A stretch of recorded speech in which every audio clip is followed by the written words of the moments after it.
Welcome to the General Resonance Theory YouTube channel.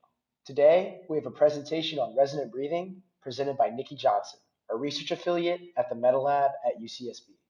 We now join this talk already in progress.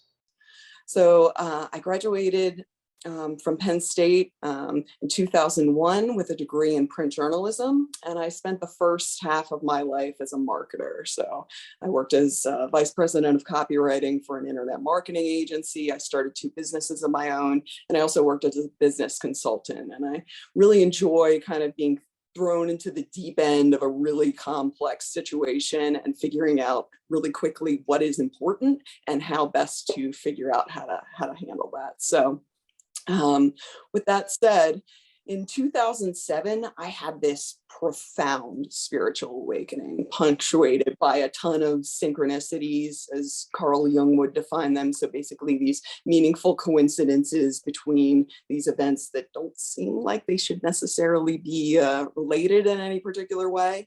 And so it also began to feel as though aspects of my internal thoughts were being reflected back to me in external reality, which was pretty disconcerting at the time. And so I just started reading a ton of philosophy and psychology and comparative religious studies and spirituality and science, trying to figure out what is going on with my life right now. And as a result of that sort of fervent investigation of all different areas of nonfiction, I came to realize, dang, there is so much more to the structure of reality and the working of the human brain than we are traditionally taught.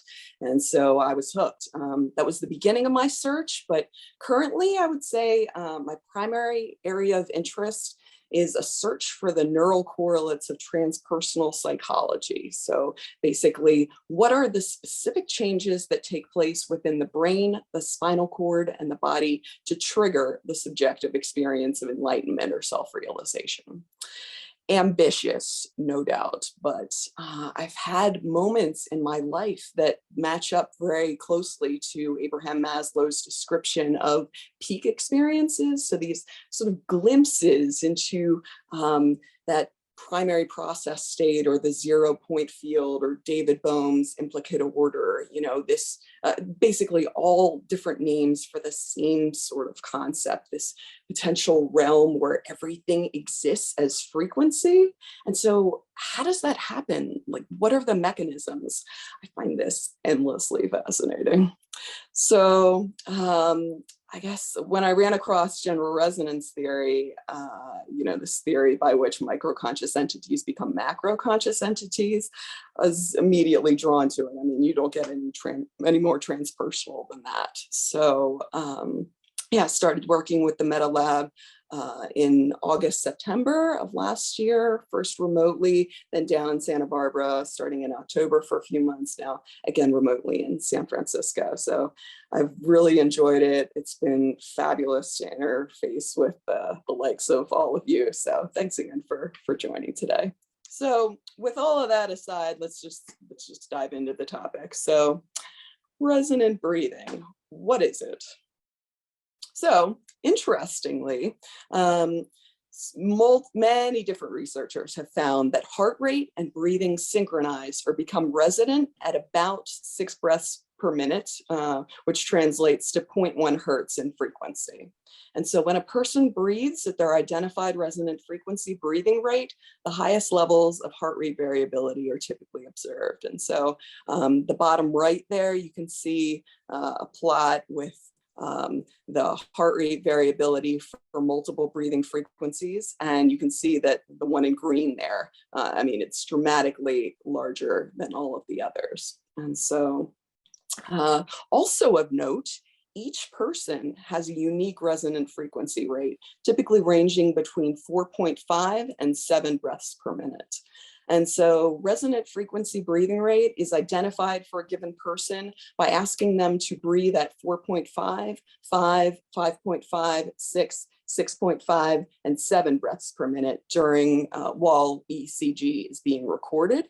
And then you look at HRV frequency and time domain measures to find out which breathing rate results in the largest changes in HRV. And so a common approach is to examine the low frequency range of the HRV spectrum. So, and typically the largest frequency spike usually occurs at about 0.1 hertz. And this is interesting because this is the slowest shared resonance between the heart and the brain. So just a quick plug for general resonance theory. I know that Asa, Tam, and Marissa have a new paper out on this subject, so you can dive in. Now, why this connection? Why does this occur? I think that's an open question and certainly something that we can explore as part of our sort of milieu here. But anyway, as breathing approaches resonant frequency, HRV amplitude increases significantly, that's for sure. So when a clinician looks at this, when they do spectral analysis, they use 6 weighted criteria to evaluate adult breathing rates between 4.5 and 6.5 breaths per minute, prioritizing these criteria by their association with resonance effects. And these 6 criteria are phase synchrony, peak trough amplitude, low frequency power, maximum low frequency amplitude peak, the smoothness of the heart rate curve envelope, and the fewest low frequency peaks. And for descriptions of what all of those things are and how they relate to one another and how they relate to resonant frequency breathing, I definitely recommend this paper by Schaefer and Meehan from 2020. Really great in terms of kind of customizing or figuring out for a given individual what their resonant frequency rate is. But for us laymen, well, I'm a layman. For a rough idea, a number of mobile applications claim to help identify resonant breathing frequency rate. Certainly can't vouch for the accuracy of any of these, but they are out there. And it's encouraging to see this because a lot of them quote some of the research that we're going to present today. So can I ask a question there? Go for it. This is super cool. I didn't know they actually identify the resonant breathing signature for each person. And I'm curious, did you look at the numbers? Are the resonant breathing signatures fairly precise, or is it, I'm sure it's in a certain range, but is there like a generally pretty precise resting resonant frequency for each person?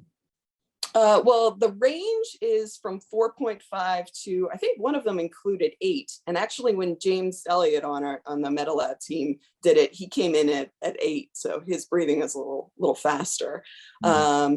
But when I tried multiple, apps here, I came in at exactly 6. But I wonder, because I've been doing this, I've been doing the resonant breathing at exactly 6. So 5 in, 5 for inhalation, 5 out for exhalation for more than a month now. And so I wonder what it would have been before, practicing this. Yeah.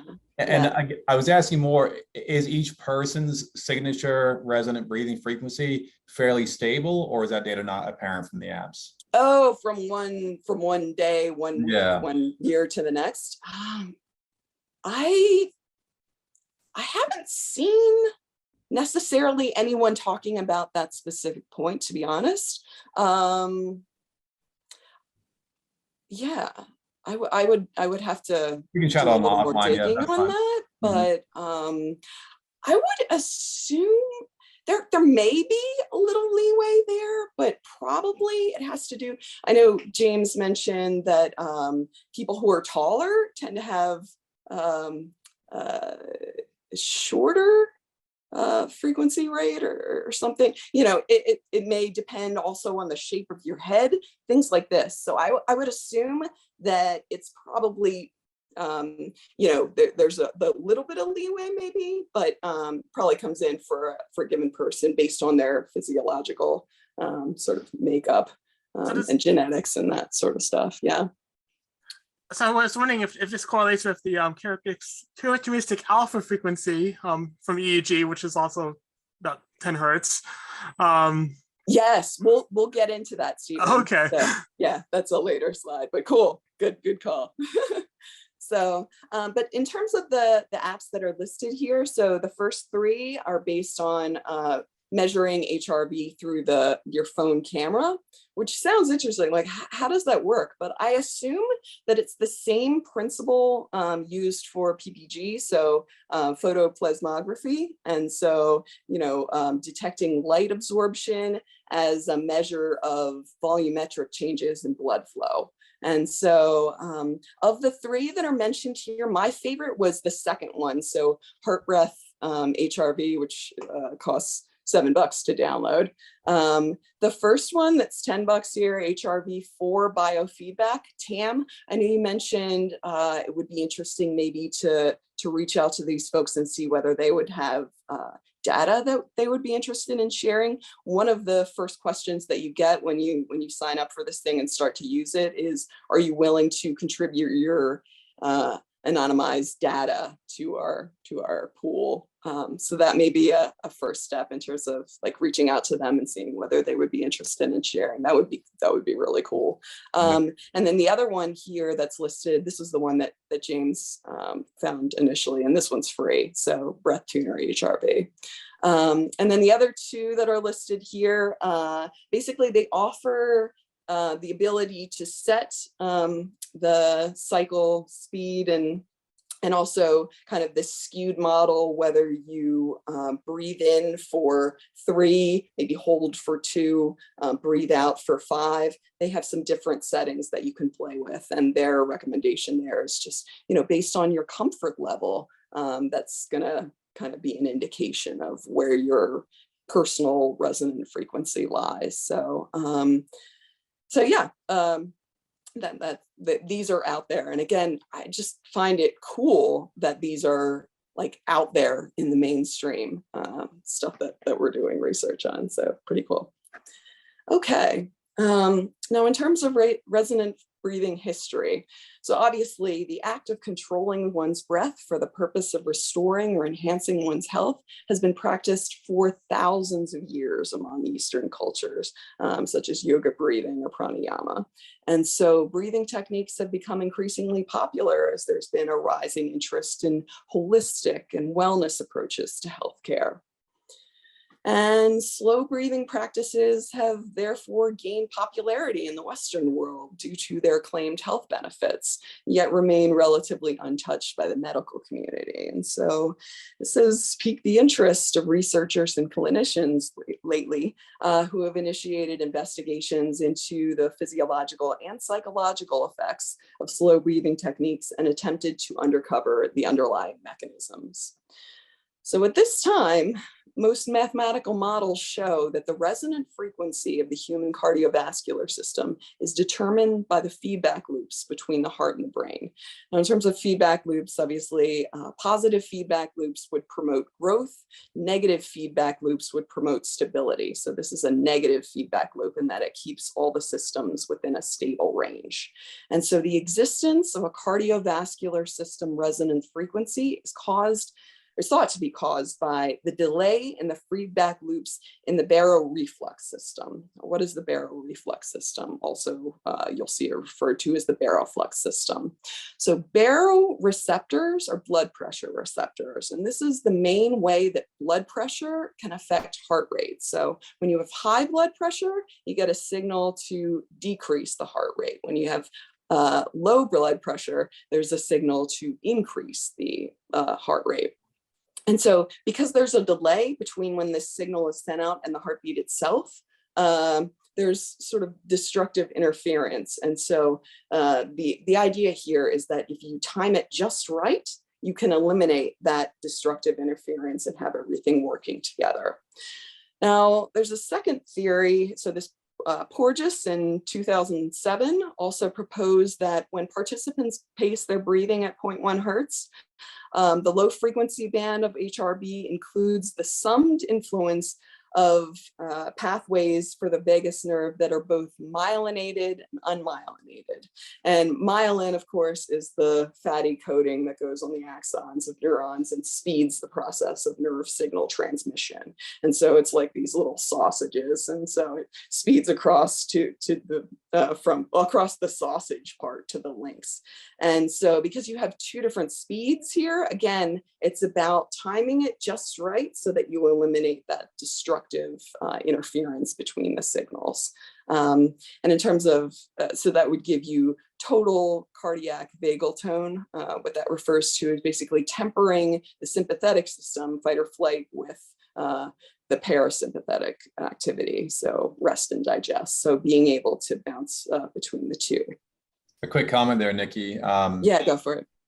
This is super interesting stuff, and I'm finishing up the book by Douglas Fields called The Other Brain, all about glia, which comprise more than half of the brain's mass and have been kind of mysterious for quite some time, but are being studied more and more lately. And they actually are the cells that myelinate.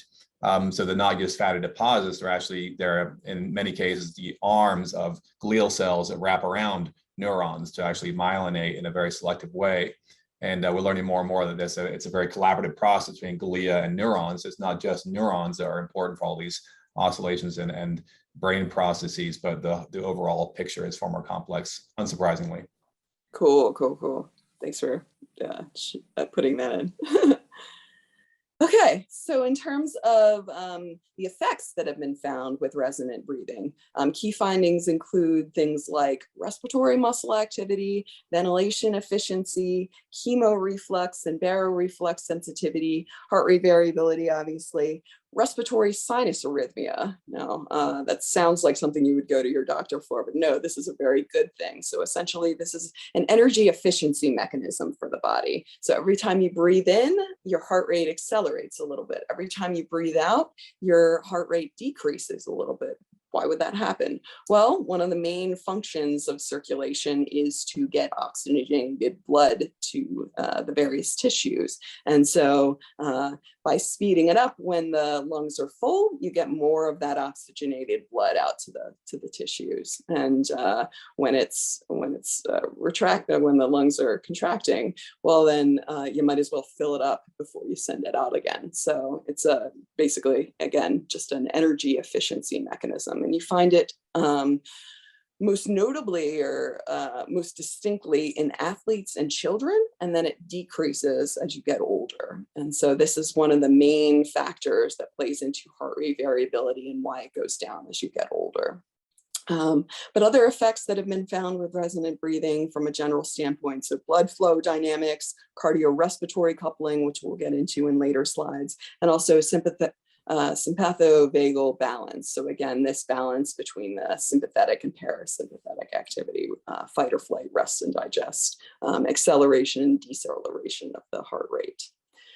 Now, specific observed physiological benefits of resonant frequency breathing include maximal heart rate variability, obviously, that's the main one, but also increased venous return, so flow of blood back to the heart, which normally limits cardiac output.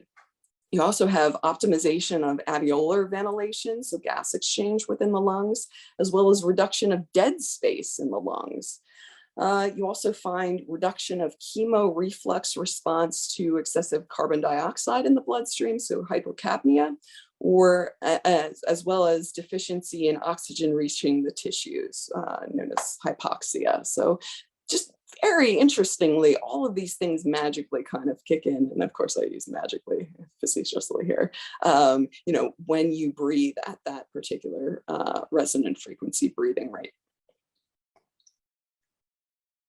Okay, so that's about resonant frequency breathing.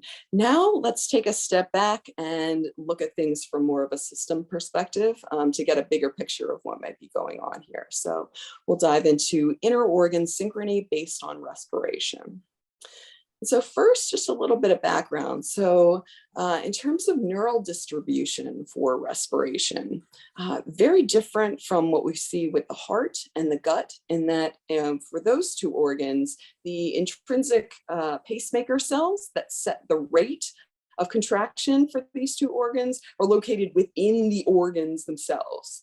In the case of respiration, that does not appear to be true. The neurons that regulate breathing seem to be located in the brainstem, primarily the medulla and the pons, rather than the lungs themselves. And so a cluster of a few thousand cells known as the pre-Botzinger complex, which was just discovered in 1991, not that long ago, send rhythmic signals to the spinal cord, which then relays them to skeletal muscles such as the diaphragm that expand our lungs. And you'll notice that I said seem to be located in the brainstem, because we'll get into this in a few later slides here. But there is a bit of mystery around exactly where this function takes place and exactly what form it takes, but we'll get into that a little later. So you have that piece in the brainstem, and then in addition, there are sympathetic and parasympathetic nerve fibers that project to the lungs from there. There are also sensory neurons, which are situated all along the respiratory tract, and their main function is to help ensure that the airway remains clear. So if you have an obstruction, you get a signal, hey, we got a problem here, cough, cough. So, all right.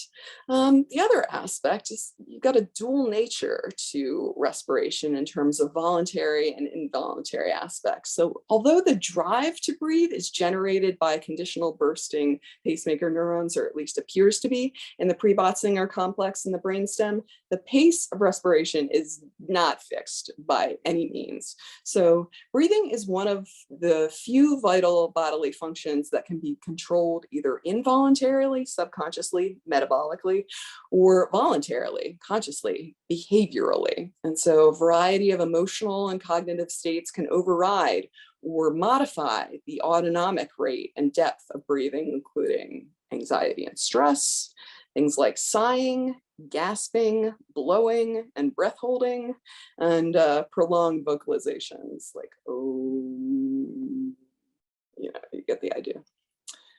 So, man, Sorry, Nikki, can I ask a question there? Yeah, go for it. You go back 2 slides. Okay. So there you go, right there. You've got a picture here. I'm assuming is that a bird? Good guess, but that would be the brainstem. So you're looking at it okay. head on. Yes. Well, there you go. Well, this Right. highlights the relative ignorance where my question is coming from. So I often like to look things in an evolutionary sense, because I have a background in evolutionary biology. Obviously, looking at neuroanatomy, it's important to look at how things develop across time and across species. And I'm curious if all the work you've seen so far on pre-Botzinger complex and resonant breathing, is it mostly in humans, or is there are there other species implicated in that research? Gosh, just thinking through everything that I've seen, I haven't noticed anybody talking about resonant breathing in animals, to be honest. I could certainly do a search for that. But in terms of this other stuff, more from a systems perspective, definitely these studies started in animals and then progressed to human studies. And we'll get into that later. So Sure, thanks. Cool. Okay. So yeah, in terms of, there are a number of unsolved mysteries for breathing still. And there's an excellent article from 2017 from UCSF entitled "Searching for the Brain Cells That Control Our Breathing." And so although researchers have been able to measure bursts of electrical activity from a small number of neurons in the pre-Botzinger complex at the intake of each breath, which suggests that these may be the ones setting the rhythm. And actually, the second photo down there, rather abstract, would be the bursts of activity in this area. Anyway, although they've noticed or recorded bursts of activity in this area, these neurons are totally mixed in with a lot of other neurons. And so it's very difficult to isolate specifically this type, nor is it clear that the same neurons fire every time. So there's still some investigation needed here, although they're working diligently. And so also, as highlighted in that same article, not everyone believes that there is a breathing pacemaker to be found. So many in the field of respiratory neurobiology now believe the breathing rhythm is some sort of emergent phenomenon, that it arises from the coordinated efforts of different cells in the pre-Botzinger complex. And so Kevin Feldman, who actually was the original discoverer of the pre-Botzinger complex, said, understanding the breathing rhythm is a goal that defies any easy discovery. And so his team considered the theory that a specific subset of neurons was responsible for breathing rhythm and discarded it with a number of other quote unquote obvious hypotheses. So nevertheless, this guy, Kevin Yackel, who is a UCSF physiologist, has identified neurons. Well, first of all, one of the things that he discovered was neurons specifically responsible for sighing, but also neurons in the pre-Botzinger complex of mice that act as a relay station between breathing and a brain area involved in attention and arousal, which of course is the locus coeruleus. And so the researchers now kind of tongue-in-cheek refer to these 175 neurons in mice as the pranayama neurons after the ancient yogic breathing techniques. But the thought is that if these neurons can be identified in the human brain, they may help to explain how slow, deep breaths can help relieve anxiety and depression.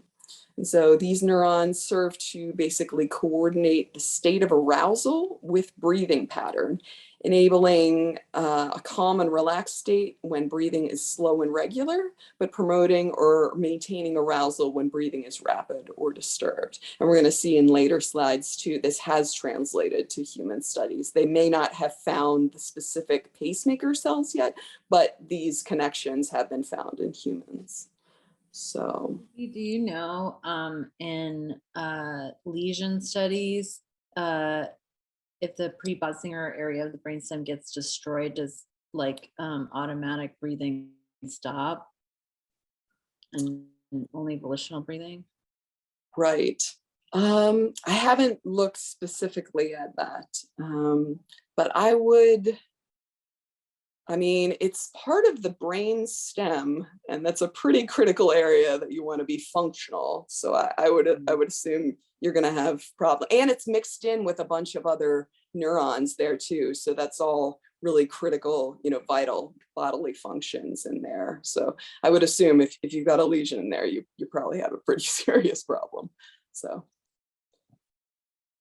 okay. So in terms of, then we get into cardiorespiratory interaction. So despite many years of research, complex cardiac and respiratory dynamics still remain a mystery. And so you have this continuous activity of the autonomic nervous system, which controls both respiratory rhythm and heart rhythm. And so you've got continuous interaction between these two systems. And this constant interaction often induces a phenomenon of cardiorespiratory coupling. And so at the bottom right there, you see a figure which shows that there's basically one mechanism one main mechanism by which heart rate affects respiratory rate, and that would be the baroreceptor coupling. Remember, baroreceptors are blood pressure receptors. Whereas there are multiple mechanisms by which respiratory rate affects cardiac rate, and two of those involve the vagus nerve. But cardiorespiratory coupling has been quite puzzling until recently. So I love this quote: identifying a compelling physiologic purpose for cardiorespiratory coupling is the biggest barrier for recognizing its significance. So it seems like a very polite academic way of saying, man, we have very little idea what's actually going on here. So initially it was explained as a means of optimizing efficiency of gas exchange, but the fact is that's a very small effect. And so it seems like there's got to be something else going on. And so in 2014, Dick and colleagues instead proposed that the cardiorespiratory control system may act as a weakly coupled oscillator to maintain rhythms within a bounded variability. And so that little figure at the bottom right there, it's cooler if it's animated, but basically you have these two systems kind of governing one another in a sense, kind of keeping one another in line within a bounded frequency range. So this is interesting in the context of GRT's boundary conjecture. Let's just go over again what that is. The boundaries of a macroconscious entity depend on the velocity and frequency of the resonance chains connecting its constituents. So basically, the state of consciousness for the macro entity depends on the velocity and frequency of all of the parts in that nested hierarchy. So because this is kept in a bounded frequency range, what does that do for the state of consciousness for the macro conscious entity? It's a pretty interesting question, and certainly something we can explore further. Okay.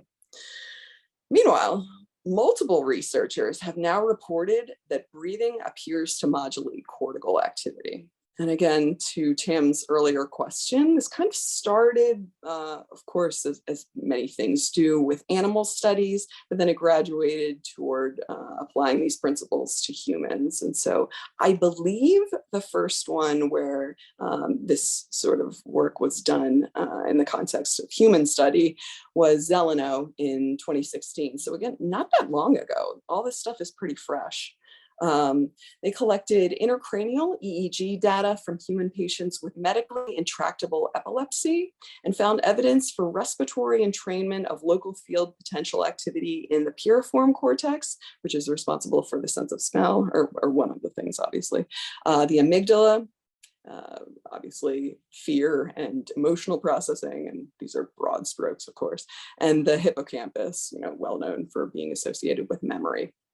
So these effects diminished when breathing was diverted to the mouth, highlighting the importance of nasal airflow for generating respiratory oscillations. So breathing through the nose and the involvement of the olfactory bulb seems to be important here. And so meanwhile, also included in this study was behavioral data from healthy subjects, which suggested that breathing phase systematically influences cognitive tasks related to the amygdala and hippocampal functions. So this is where it started in terms of looking at how this happened, or how this works in humans. Quick question there, Nikki. Yeah. And this may be a question for Stephen or Marissa. Intracranial EEG, is that the same as ECOG? I've never heard of intracranial EEG described that way. So this would be with people who have lesions. So it's not something we could do with UCSB students. So that's the difference. It's not on the scalp, it's in there. Tam, with my experience of doing this in the hospital, I think sometimes the terms are used interchangeably. Sometimes if you're recording like during surgery, you might call that intracranial EEG, like if you just stick a grid in there for a while.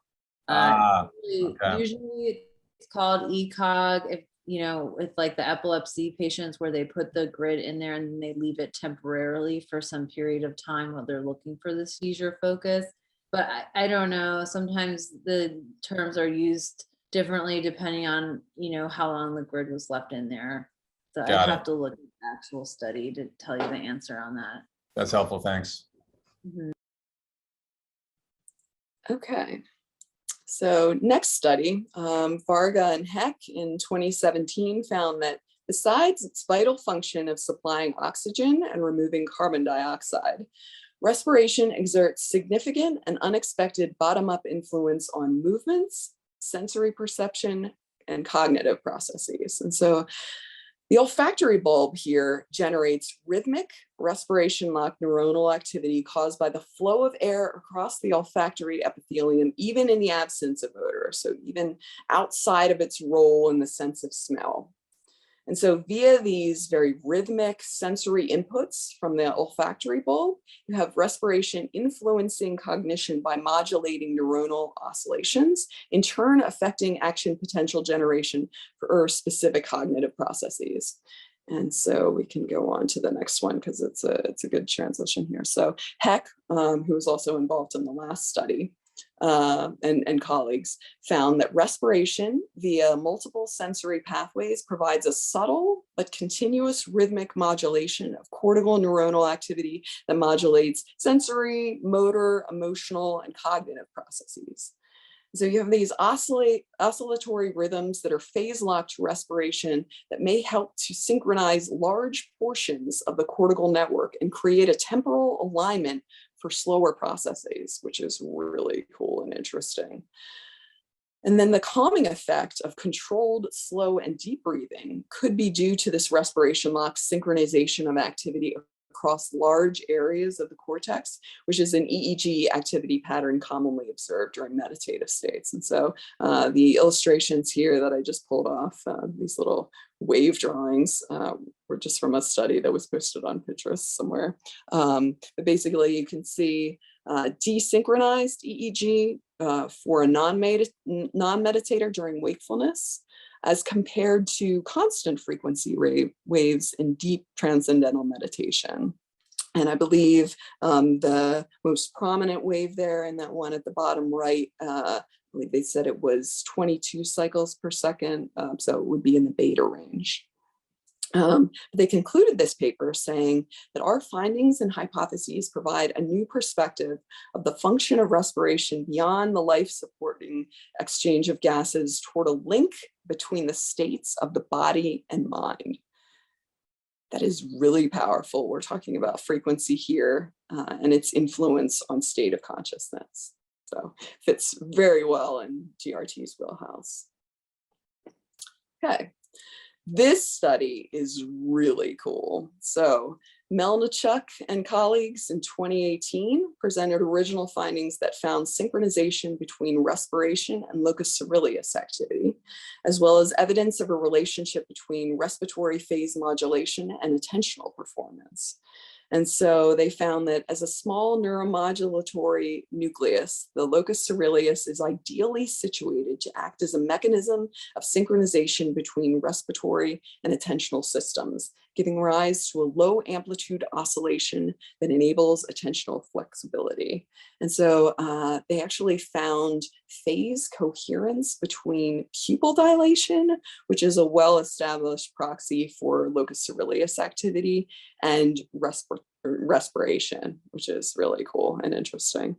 So they also found that meditative and pranayama practices result in attentional, emotional, and physiological enhancements that may be partially due to the pivotal role of the locus coeruleus as the nexus in this coupled system. So this is a really great study for us.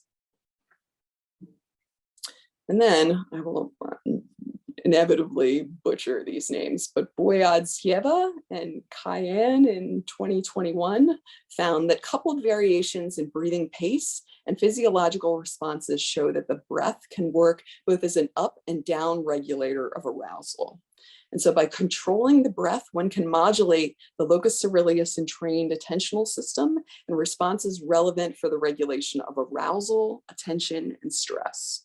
And so while breathing rapidly is often associated with fear or high arousal, it may also serve as an important role in stimulating brain areas that are responsible for information processing in the brain, which aids in responding faster to stimuli in the environment. So there is a productive function for this. And they also found that respiration specifically modulates high frequency oscillations such as gamma activity in the 40 to 150 hertz range, known to govern attention, memory, decision-making, problem solving, language processing, and sensory perception. And so the presence of breathing and trained gamma band waves suggests that breathing can act as an organizing hierarchical principle for neuronal oscillations. So then this paper gets into the link with the free energy principle and Bayesian brain type dynamics. So how the respiratory phase affects all aspects in the hierarchical predictive coding chain, such that your high level beliefs affect sensory perception. So your rate of breathing can affect in turn what you end up seeing in your external environment, which is pretty wild. Question there, Nikki. Yeah. The Kluger and Gross paper suggests there's an effect in terms of resonant breathing modulation of brain oscillations across all frequency bands. True. And we'll go into yeah. So that's okay. The next okay. one. All right. Yep. There you go. Good seg. So, perfect. Yes, so the Kluger and Gross paper, which was shared as part of the announcement here, found that not just modulation of the gamma waves, but using measures of phase amplitude coupling, this study showed respiration modulated brain oscillations, again, Rambos, across all major frequency bands. And so you can see at the right there, the amplitude envelope for delta and how closely that reflects the respiratory phase. And then illustrations also from that study from showing the mirroring with beta and high gamma as well. The respiratory phase there is shown in black.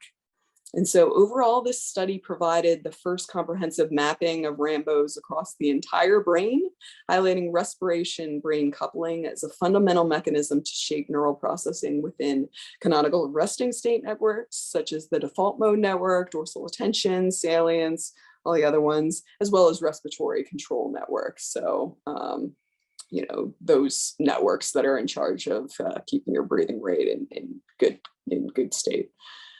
For homeostasis. Okay, next one. So Kluger and colleagues went on to acquire respiratory and MEG data with a near threshold spatial detection task to investigate the relationship between respiration, neural excitability, and performance. So the task here is illustrated there at the right. So basically, there were two circles, and if the left ended up being shaded, you had to respond by pushing with your index finger. If neither of the circles were shaded, you had to respond by hitting it with your thumb.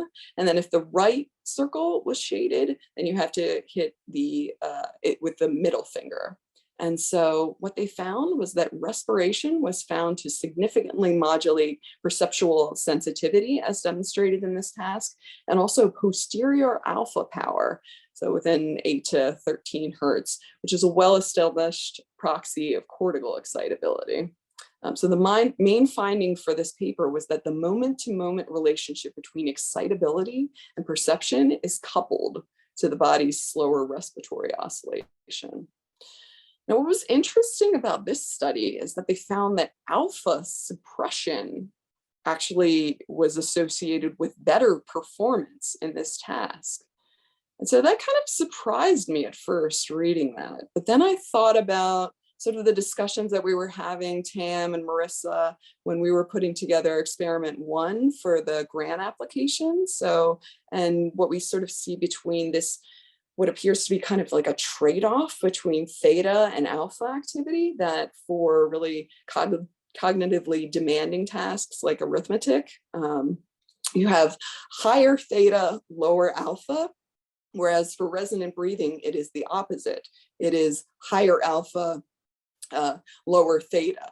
And so, you know, the way that thinking about it, I would interpret this is, you know, pulling from maybe like the local drive, so a person's own personal knowledge and experience versus through theta, through their memories, versus alpha, maybe tapping into more potentially collective resources from a transpersonal standpoint, but we can get into that a little bit later. And finally, this is the study that you pulled a few weeks ago, Tam. So Corrales and Sirota, this is very new. So this was January 20 of this year. So the respiratory rhythm acts as a functional oscillatory scaffold, which provides unifying global temporal coordination of neuronal firing and network dynamics across cortical and subcortical networks during offline states. Now, offline states, of course, refers to rest and sleep. And so if you look at the plot here on the right, you can see at the top, obviously, respiration phase, and then the medial prefrontal cortex, local field potential, very closely mirroring that. Midline thalamus, CA1 and DG, these are aspects of the hippocampus. V1 is visual cortex, sensory thalamus, nucleus accumbens, responsible for, or like involved in the reward system, and basolateral amygdala, fear and emotional processing. So again, all these different areas, you know, you find these patterns that are very closely correlated with the respiratory phase. So very cool. That's super interesting. And saying that for a second. So we've looked at Bagura and Benchinane's work previously, looking at theta as a scaffolding for brain oscillations more generally in memory, et cetera. And that, of course, is, typically, roughly 4 to 8 hertz. So I'm curious if you found that, given this research showing that respiratory rhythms are a functional scaffold, what is the multiple, do you know offhand, between the resonant breathing signature and theta, which seems to me, in my admittedly incomplete understanding, kind of the primary, I look at it as kind of like a highway that carries the faster oscillatory rhythms in the brain. So I'm curious if the breathing itself acts as an equivalent highway for theta and other, much faster oscillations. It seemed to me, from what I've read, I think to Stephen's point, that it's more closely associated with alpha. But again, it's kind of alpha, beta, theta, this sort of trade-off sometimes, and that's what I had seen. So I think more closely associated with alpha potentially. Okay. So, okay, and then other studies, which unfortunately I didn't have a chance to throw in before the bell here, have linked respiration to fear behavior, which is associated with the amygdala, so that makes sense. Memory formation associated with the hippocampus. So again, based on what we saw with other studies, that also makes sense. And then voluntary action of volitional control and cortical readiness potential. And I would assume that is associated with the locus coeruleus. So kind of in line with the other studies as well, but really, really cool stuff. Okay. So in terms of final words on this subject, there was one other random thought that occurred to me while I was putting together this initial set of slides for last week's presentation that kind of split time between heartbeat evoked potentials and this topic. So could the steady frequency of resonant breathing somehow serve as a carrier signal? Now, what is a carrier signal? A carrier signal is a waveform of constant frequency that is modulated with an input signal for the purpose of conveying information. So you have the process of modulation, basically changing the carrier wave shape to encode it with input signal data. So at the top there, you see an example of a carrier wave, very predictable, constant frequency, constant amplitude, a known quantity, very predictable. And so at the bottom there, you see 2 forms of modulation. So amplitude modulation, AM, where aspects of the input signal's amplitude are superimposed on the carrier, and then you get the modulated result. Or frequency modulation, so aspects of the input signal, which is generally a little more irregular in shape, are added to the carrier signal, and that from a frequency standpoint, and that gives you the modulated result.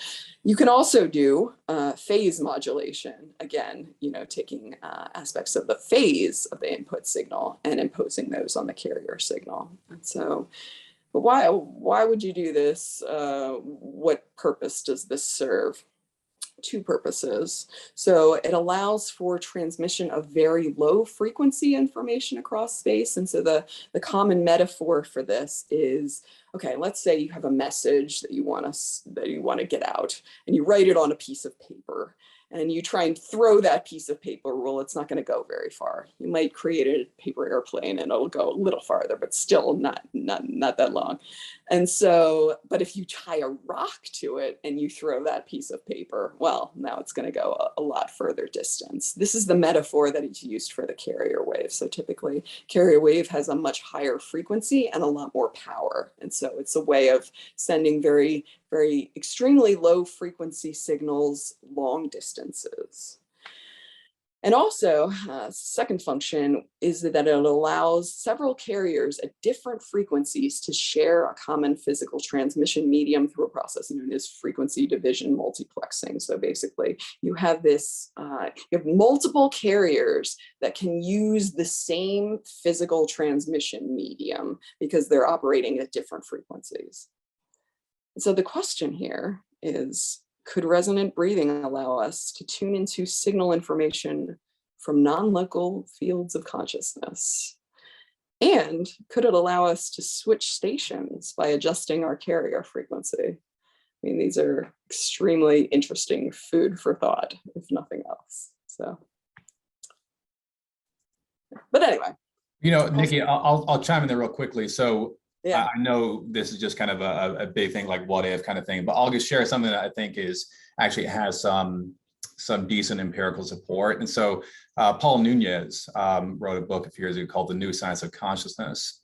And he actually discusses various research findings that show that given the brain is kind of poised on the edge of criticality, that this radio wave model is actually more than a metaphor potentially. Yes. And it could be, in fact, the basis for some psi. And I've reviewed some psi research, and I think most of it is not particularly compelling, but I think some of it has something there. And in terms of, any possible reality to telepathy, which is very much an open question, there may be some role here for this notion that the brain is criticality space, and that very small signals may actually induce shifts in phase transitions from one state to another. So I think this radio metaphor is more than perhaps a metaphor, but I think there's a lot more research to be done there to take it beyond the realm of speculation. For sure. But anyway, I just wanted to throw that out there. Okay, so in terms of takeaways, all speculation aside, there definitely appears to be considerable potential for the use of controlled slow breathing techniques as a means of optimizing physiological parameters that seem to be associated with health and longevity, and may also help us to address various disease states. However, there is dire need for further research into this area. And so experiment 3 in the grant application that we just put together focuses on resonant breathing. And we'll go into this in a future presentation. But basically there we're looking at the potential link, or just an investigation of resonant breathing and intuitive judgment. Does it help? So in the meantime, resonant breathing is actually a very simple, practical technique that grounds an aspect of what we're doing with general resonance theory into a daily wellness practice that literally anyone can implement with ease. So, give it a try as part of your daily meditation practice, standing in line, walking the dog, sitting on a bus. And I've done all 4 of those things, by the way, for like more than a month now. So yeah. And honestly, anecdotally, interesting effects. So a couple of weeks ago, I finally came to the conscious realization. I've had flat feet my entire life, and I've known, I don't know, that there are certain issues with that, right? But I came to the conscious awareness of just how much I overpronate my one foot, to the point that it was actually like slightly misshaping my boot. And I was like, oh my God.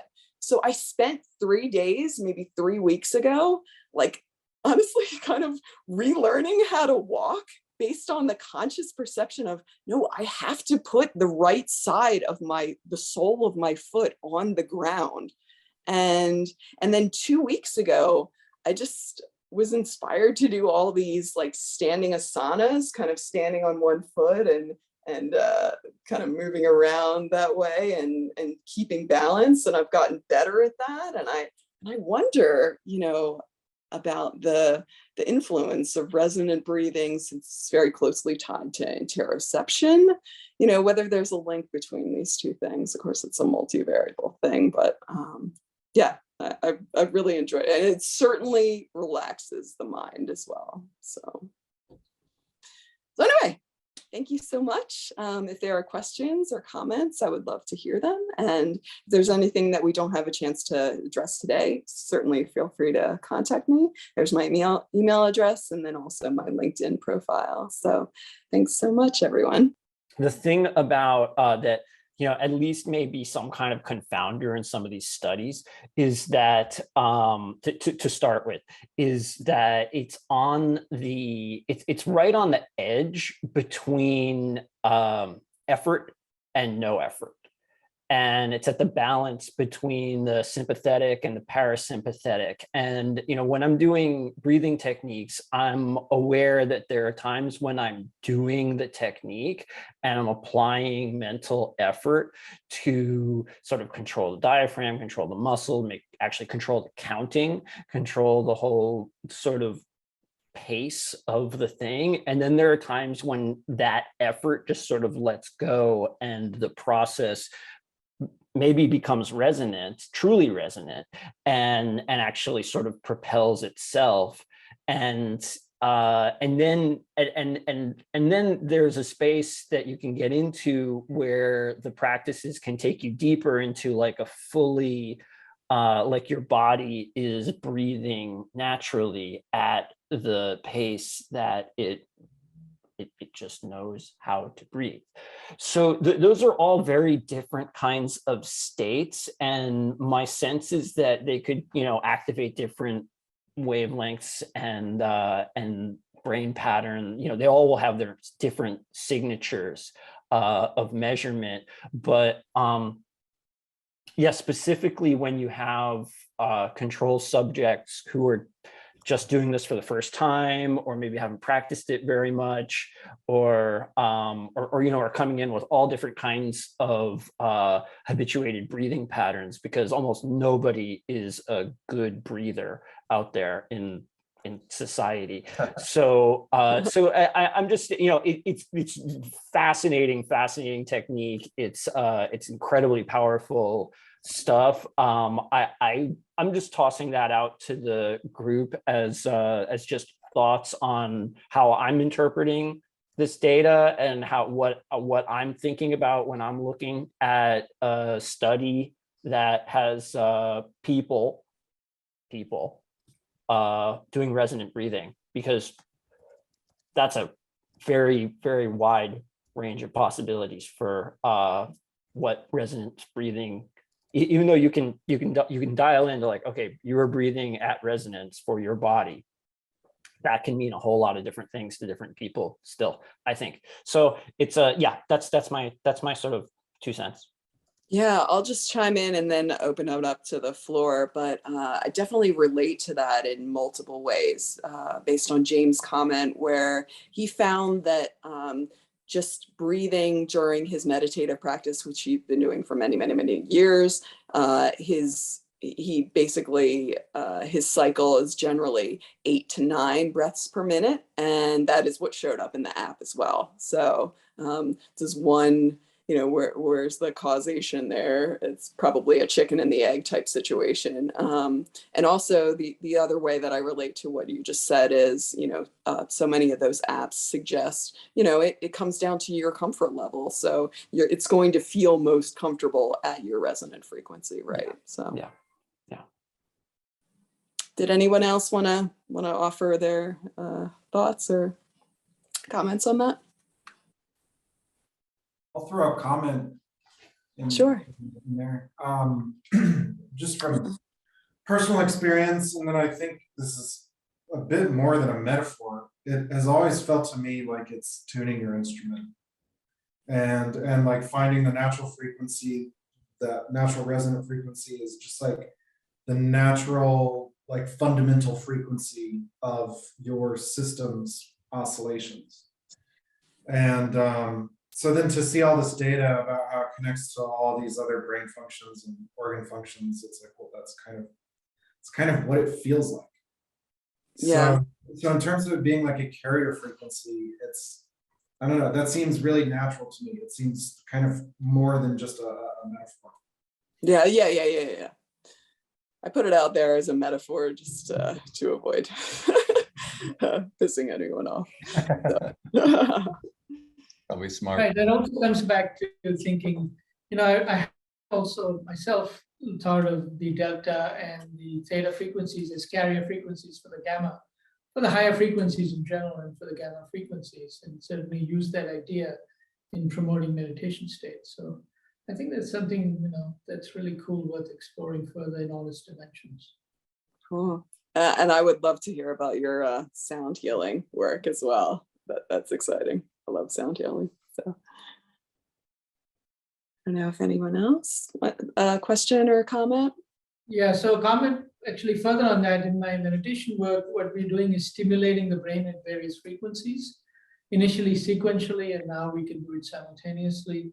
So in that stimulation, I found that I was looking at particularly at the effects of doing higher frequency stimulation, like, doing 40 hertz, 80 hertz, 120 hertz, Yeah. 400 hertz, even higher. And certainly found that we got much better results if we first started at low frequency stimulation. It's almost the way I thought about it is that we're activating the carrier waves, or even looking back at older meditation studies talking about, theta state meditation and what the experience is in people with that. But now we're looking more at gamma, but doing both seems a lot more effective. In different dimensions. One is thinking of the lower frequencies as carrying the higher frequencies.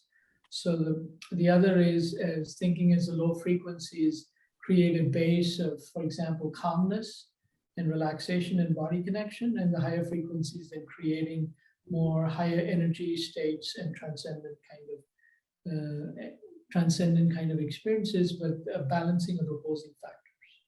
That's a great point, and both of those aspects are definitely emphasized in the studies that I was looking at. So that's very cool. Yeah, thank you. So I have to ask about Wim Hof method, and if you researched any of that. That's of course gotten a lot of attention in the media in the last few years, and from what I've seen so far, he's pretty legit. I know he's a bit of a sensationalist, but apparently he has been studied, and what he claims has actually been verified as far as I can tell. And he, of course, claims it's all based on his breathwork techniques. Did you research his techniques very much in your project here? I actually did his method along with some other ones for probably about a year. It was just a portion of the daily meditation that I was doing. To be honest, it wasn't my personal favorite. But I think, there's multiple ways up the mountain. There are multiple philosophies, there are multiple modalities, all of these truths are expressed in different forms. And so I think there's a reason for that. We have different physiological characteristics.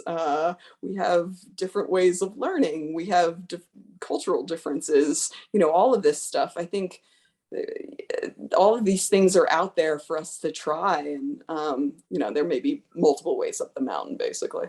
So what was the name of that one again? Wim Hof. Can I share a little about that? So who is that? That's me. Can I share just absolutely. I also did Wim Hof for something like 9 months, a year or so, a couple of years ago, and it's very different from resonant breathing. It's extremely effortful. There's a quality of like, and so there's a deliberate over oxygenation of the blood, followed by a period where you hold your breath out. So you go to complete no oxygen in your lungs for as long as you can. And I managed to do that for almost 3 minutes.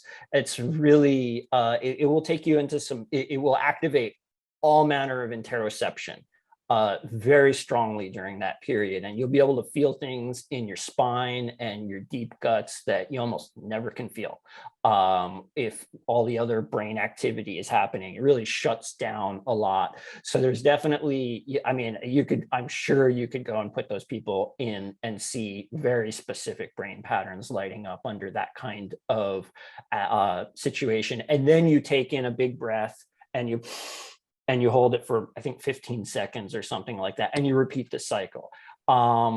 It's much more, there's a lot of emphasis on activating the vagus nerve and on releasing the body's inner capacity to generate heat, which is, it's loosely based on a Tibetan method called Tummo, T-U-M-M-O. And it is, which monks and I've used to generate enormous amounts of heat in your belly via release of the vagus nerve. So it's a really different thing. It's not as health oriented.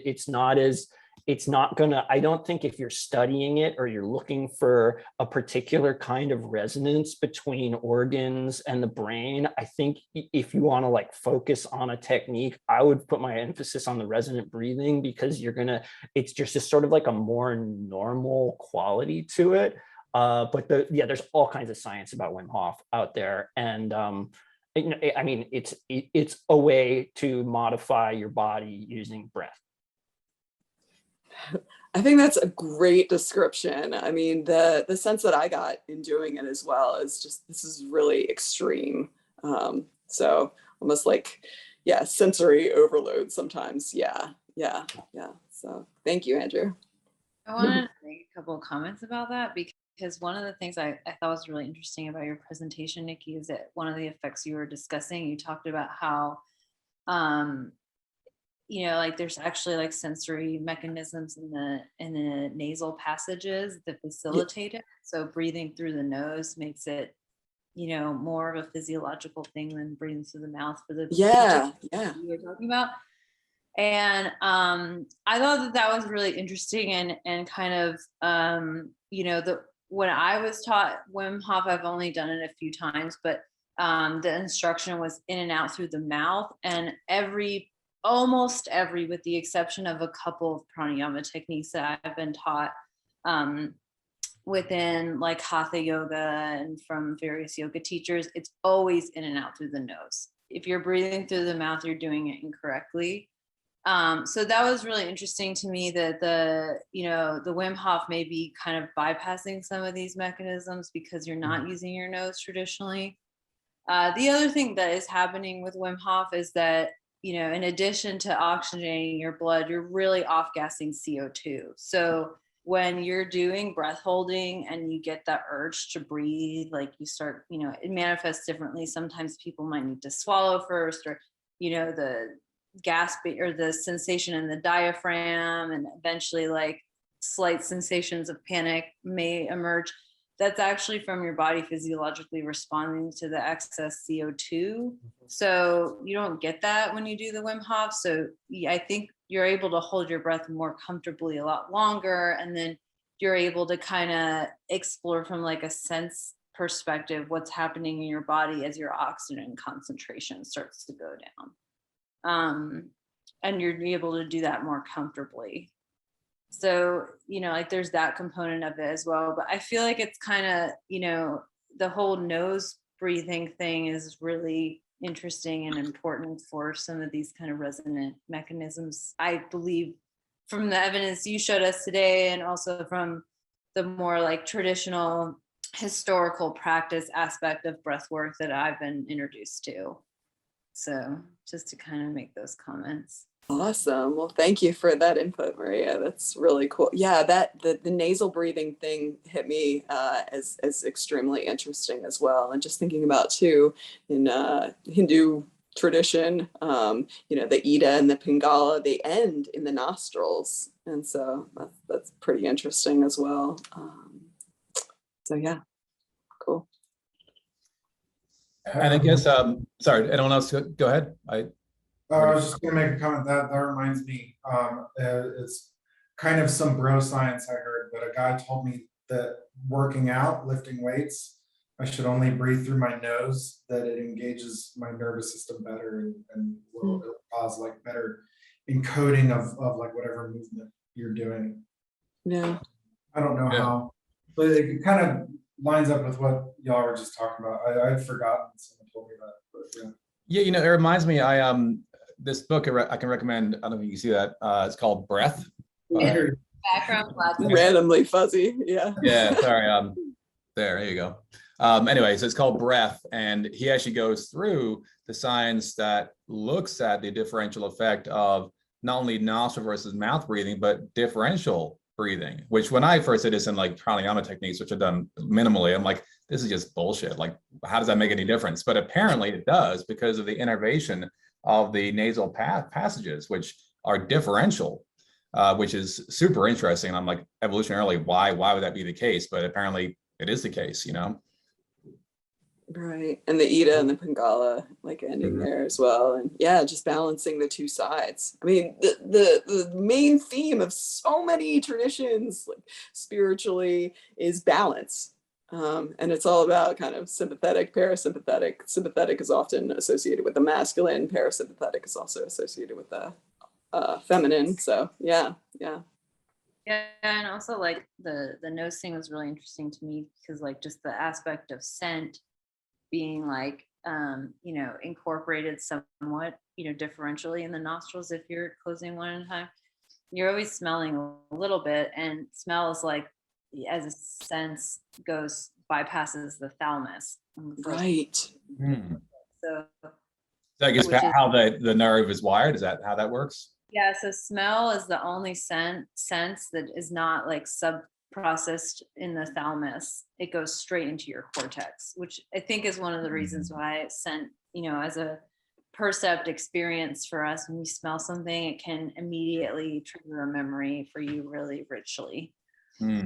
Precisely. And it's really tied into the limbic system as well, which is responsible for emotion, and the memory components are in there too, the hypothalamus, etc. So yeah, amygdala for emotional memories. Yeah, good points. Let's think about that real quickly. Is there a good reason to think that scent, olfaction, maybe our oldest sense that evolved first? I have heard that, yes. And I've heard that even possibly memory developed as sort of an extension of smell, because evolutionarily it helped to, this scent means danger, so I should remember that. That's sort of a concept. Yeah, they're related to the mushroom bodies, like in the roach, for example, and that's that differentiated hippocampus to olfactory. So the olfactory bulb has neurogenesis. In humans, that's hippocampus and olfactory bulb. Only two places with neurogenesis. That's now debated. It's probably in other places as well, but yeah, they do seem to have the same shared sort of phylogenetic history. Yeah, I had heard 3 places. Yeah, hippocampus, the dendate gyrus, amygdala, and what was the other one? An olfactory bulb, you saying, Jay? Yeah. Oh, yeah. Yeah, I mean, it's still debatable. This is all demonstrated in macaques, not in humans, so it's still hard to prove in humans. I just had a quick question about synchrony between people. So breath rate tends to synchronize in certain conditions. Just extending that metaphor of the carrier frequency, like people report more when they're meditating together that you have the synchronization, and you do tend to measure that more so than if you have like a couple who are fighting. You get less synchronization between breath and now EEG, it looks like. So nobody knows why that is, but something synchronizes first individually that then allows the whole rhythm to synchronize across the people. So it must be the carrier frequency. You got to be like lining up the frequencies or something. This is what I'm thinking. Yeah, and maybe that alpha carrier wave is involved there. But yeah, there's so many studies about synchronization and from an interpersonal perspective too. So absolutely, yeah. One of the PIs that we work with here did a study where they showed that caregivers of cancer patients, if they HRV synchronizes, it predicts better health outcomes. And they were looking at heart rate and EEG synchronization. And then the people who had less synchronization, you get less health outcomes. That's cool. Global perspective. Yeah, and then there were like these 2 outliers who actually got better from the cancer, but not clear there's a relationship, of course, but we did see these extreme cases of synchronization, and these people have the best health outcomes.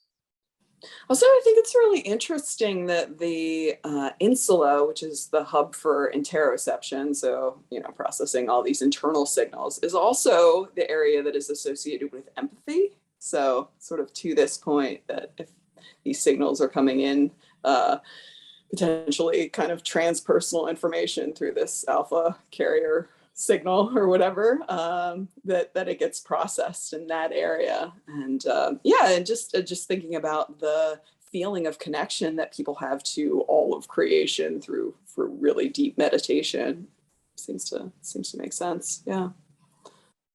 Very cool. Any final comments? Stephen, did you want to ask a question or make a comment? I'm fine. Yes, I. Great. Well, thanks so much, Nikki. That was really well done. A lot of information there. Please do send the presentation. I'll share with the group, or you can send it to yourself to the group, and look forward to learning more about this really interesting area. Well, thank you. Thank you, Tam. Thank you, everyone. Yeah, it's Awesome. great. Have a good Friday. All right. Take care, everyone. Bye. Goodbye. See ya. Bye.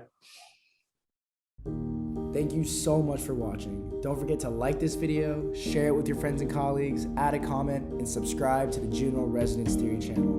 We hope you learned something new, and we'll see you next time.